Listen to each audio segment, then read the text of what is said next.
आज के इस ऐतिहासिक क्षण पर गृह मंत्रालय के कमेटी रूम में मेरे साथ उपस्थित श्रीमान मानिक शाह जी, मुख्यमंत्री त्रिपुरा, श्री विप्लव देव जी, पूर्व मुख्यमंत्री त्रिपुरा, त्रिपुरा मोर्चा के स्थापक अध्यक्ष प्रद्युत जी, विपक्ष के नेता अनिमेश जी, त्रिपुरा से आए हुए मंत्रीगण और संगठन के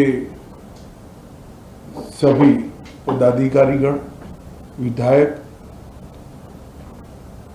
चेयरमैन TTADC और गृह मंत्रालय के सभी ऑफिसर्स। आज त्रिपुरा के इतिहास के लिए एक ऐतिहासिक दिन है। आज इस समझौते से हमने इतिहास का सम्मान किया है, गलतियों को सुधारा है और आज की वास्तविकता को भी स्वीकार कर तीनों चीजों का सामंजस्य कर हमने भविष्य की ओर देखने का काम किया है। इतिहास जो है उसको कोई बदल नहीं सकता, मगर उसमें जो गलतियां हुई है इसको सीखकर आज की वास्तविकताओं को नजर में रखकर हम आगे जरूर बढ़ सकते हैं। और मुझे आनंद है कि त्रिपुरा मोर्चा ने, सभी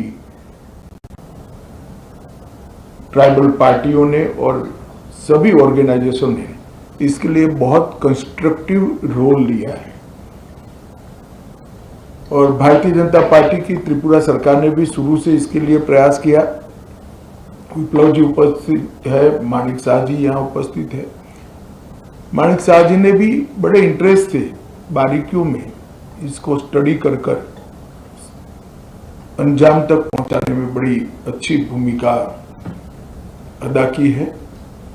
मुझे विश्वास है कि मोदी जी जो विकसित भारत का स्वप्न लेकर चले हैं, वो स्वप्न में त्रिपुरा भी अपने योगदान के लिए भी कटिबद्ध होगा और अपने हिस्से के लिए भी कटिबद्ध होगा। जब विकसित भारत बनेगा उस वक्त त्रिपुरा भी विकसित त्रिपुरा के रूप में आगे पर स्वप्नों के साथ आगे बढ़ेगा।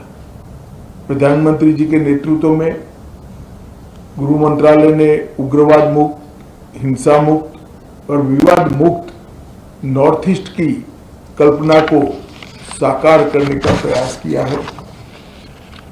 हमने ढेर सारे संगठनों से बात की, सरेंडर्स भी बहुत हुए। करीब करीब 10,000 लोग हथियार छोड़कर मेन स्ट्रीम में आए हैं और इसी के कारण आज नॉर्थ ईस्ट में विकास का एक माहौल बना है। ब्रू रियांग का समझौता हो या सीमाओं का समझौता हो, शुरुआत उसकी त्रिपुरा से ही हुई थी और ये टर्म में अब क्योंकि हम चुनाव में जा रहे, अंतिम समझौता भी त्रिपुरा का हो रहा है। 2019 में NLFT SD के साथ समझौता हुआ था, 20 में ब्रू समझौता हुआ, 20 में बोडो समझौता हुआ, 21 में कार्बी समझौता हुआ, 22 में आदिवासी समझौता हुआ, 22 में असम मेघालय अंतर्राज्यीय सीमा का समझौता हुआ, 23 में असम अरुणाचल अंतर्राज्यीय सीमा का समझौता हुआ, 2023 में दिमासा शांति समझौता हुआ,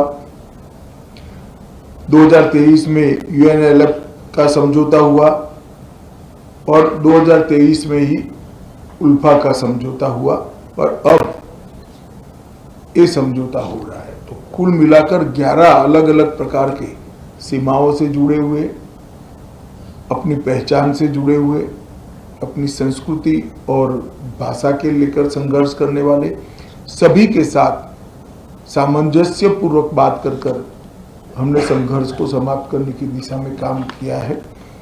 मुझे बहुत आनंद है कि आज त्रिपुरा, हम विवाद मुक्त त्रिपुरा की ओर आज से आगे बढ़े हैं। मैं प्रद्युत देव जी को बहुत बहुत धन्यवाद करना चाहता हूं। भारत का इतिहास है, जब विभाजन की विभीषिका पूरा देश झेल रहा था, तब बांग्लादेश के सभी हिंदू परिवारों को शरण देने का काम आपके दादा ने किया था।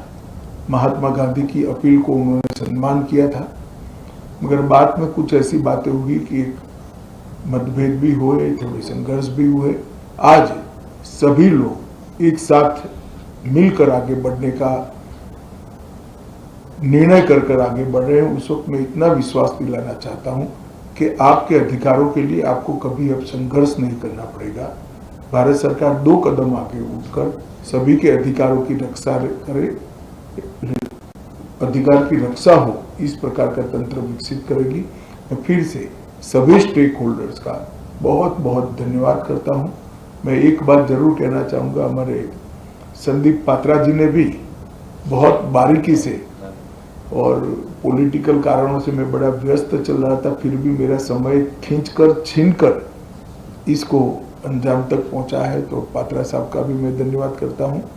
और आईबी की ओर से हमारे जो नेगोशिएटर हैं और जिन्होंने समझौते को मूर्त रूप दिया है, इस सभी को धन्यवाद कर मेरी बात की समाप्ति करता हूं। सभी को बहुत बहुत शुभकामनाएं और धन्यवाद।